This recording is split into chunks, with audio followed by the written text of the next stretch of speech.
Les côtes sud-coréennes toujours souillées par une marée noire, une catastrophe pour la faune et la flore. 20 000 personnes participent aux opérations de nettoyage. Et pendant ce temps, une nappe de déchets jetée par les États-Unis et les pays asiatiques au large de l'océan Pacifique inquiète particulièrement les écologistes, comme vous allez le voir dans ce reportage de Pierre Grange et Rémi Cadoré. Mais que fait ce ballon de basket perdu au milieu de l'océan? Ou cette vieille télévision? C'est la face visible de l'iceberg. Sous l'eau, les méduses habitent dans une gigantesque poubelle. Pour s'en rendre compte, il faut jeter un œil sur ces prélèvements en plein milieu de l'océan, à des centaines de kilomètres de la première côte habitée. Voilà à quoi ressemble l'océan Pacifique. C'est une soupe de particules qui deviennent de plus en plus petites.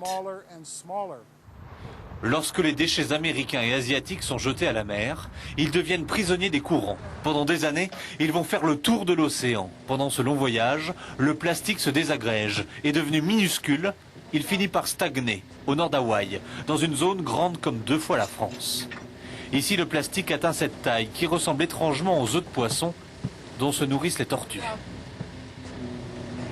Quand les scientifiques se penchent sur cette soupe prélevée au large, ils voient le plancton surnager au milieu de plastique tout aussi microscopique. Par endroits, il y a 6 fois plus de plastique que de plancton. Les poissons mangent le plastique et certains meurent. Et ceux qui se nourrissent de ces petits poissons sont eux-mêmes touchés. Ça bouleverse toute la chaîne alimentaire.